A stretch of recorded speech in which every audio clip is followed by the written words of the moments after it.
Okay, here goes our lesson for 2-5. If you want to look in the textbook, this is starting on page 61. And there's kind of two big ideas here. Let me highlight them for you. We are doing conditional probabilities. And those are probabilities when the events are not independent. And we've seen a little bit of that, but it's going to change slightly. And because of that, we're going to start building these things that we call two-way tables. They're nothing fancy, it's just columns and rows, but it's just how you put the information in there. All right, if you look on page 61, they use the definition of conditional probability and they use the word prerequisite. Yes? So,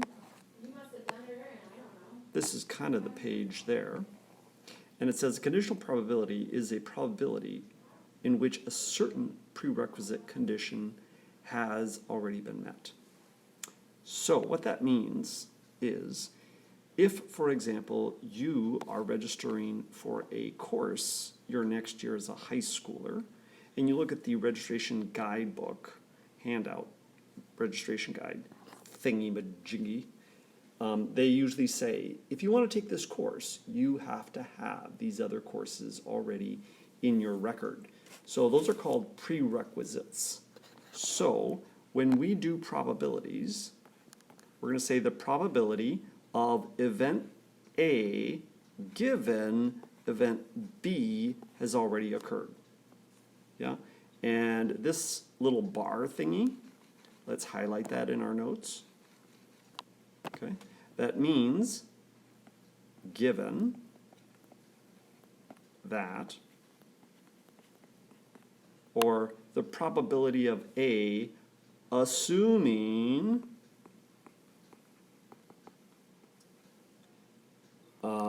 that B, and I suppose I should maybe just say that B has happened.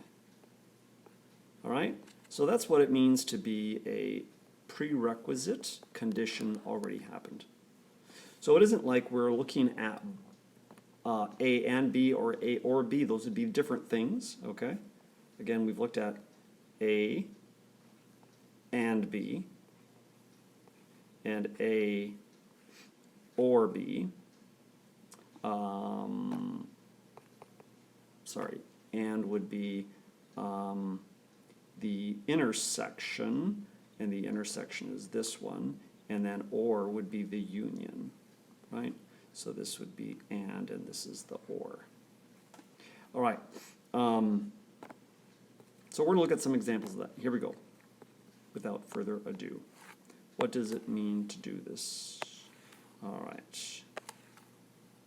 So we went through how you read that, right? Again, it can be like a diagonal line too. It doesn't need to be a vertical line.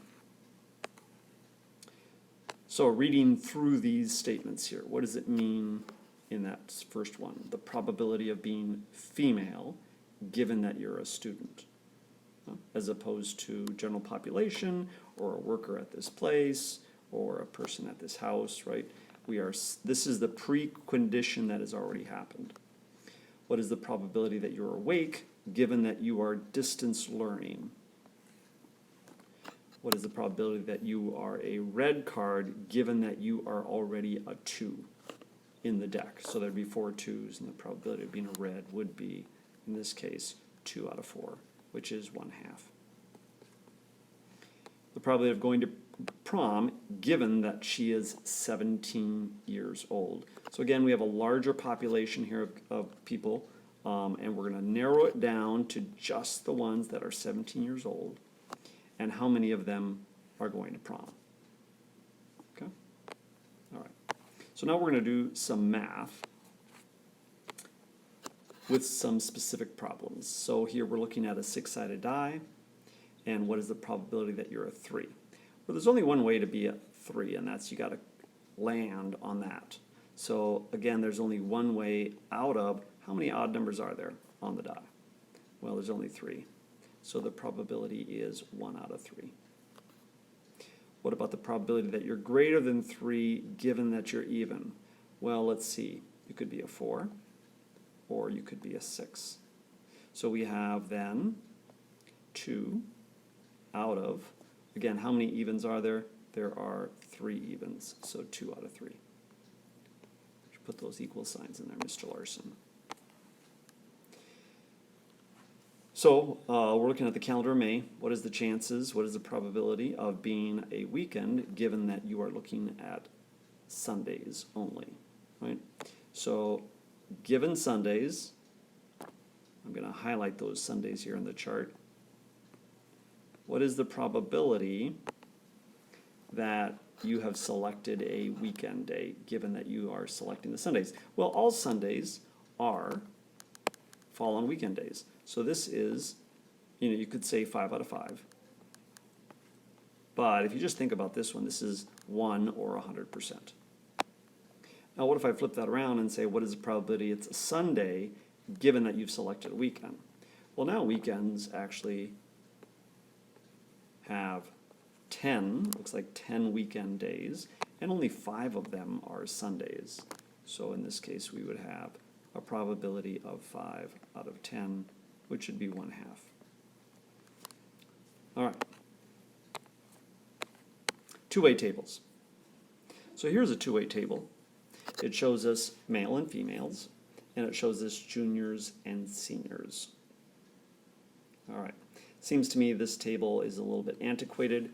We should have possibly other categories here, people who are consider themselves neither male or female, or I don't know. But for practicality's sake, we'll leave this example as it is back in the 20th century. All right. One of the first things you should probably do with tables is fill in the numbers below here. How many males are there total? How many females are there total? How many juniors are there total? And then how many seniors are there total? And then what is the total population? Okay? So in this case we have, looks like 61, 52, and we have only 7 seniors, but we have 106 juniors. And then notice it doesn't matter which way we add to get our total, whether you add these two or whether you add these two, you should get the same answer. In fact, we do, 113. Now, if I look at all of these givens, except for some of them are not the ones that are conditional, yes? Notice none of them say the total. They all refer to some subset. So what is the probability that you are, for example, male, given that you are a junior? Well, we see that there are 61 juniors total. Oh, I did that wrong. There's 61 males. There are 106.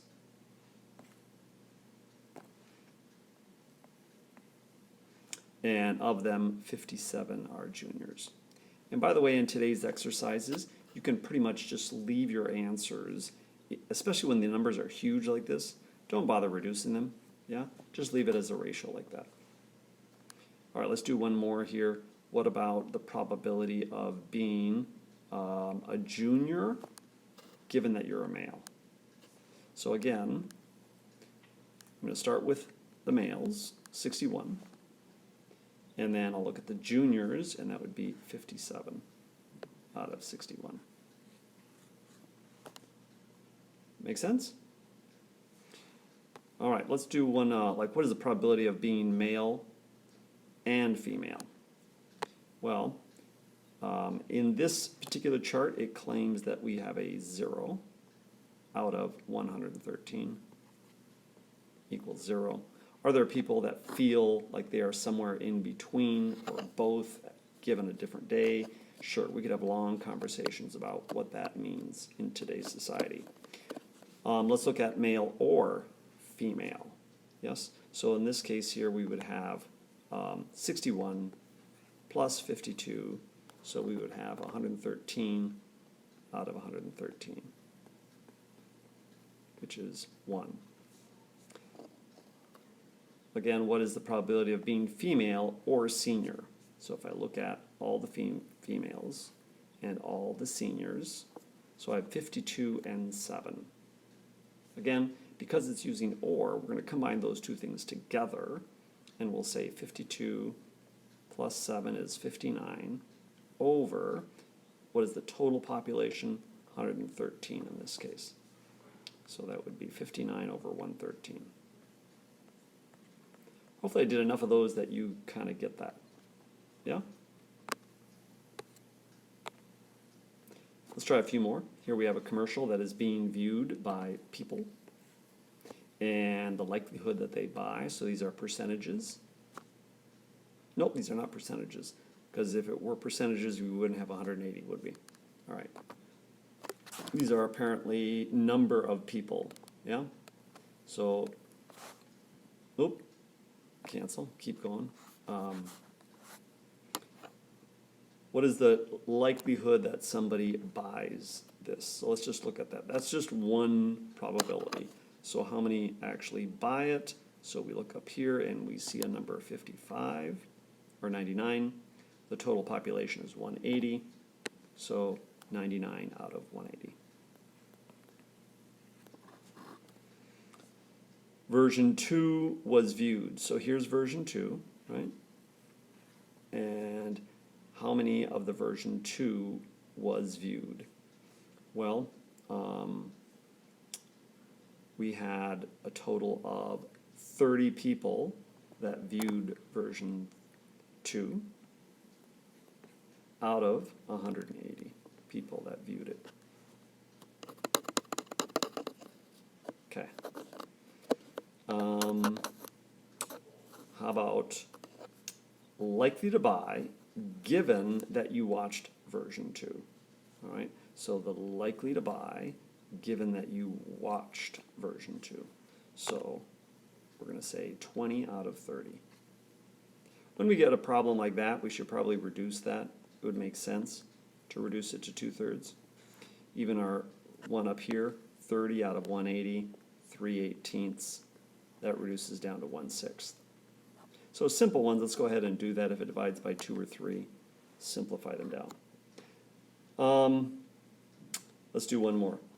All right, given that you are likely to buy, what is the probability of version 3?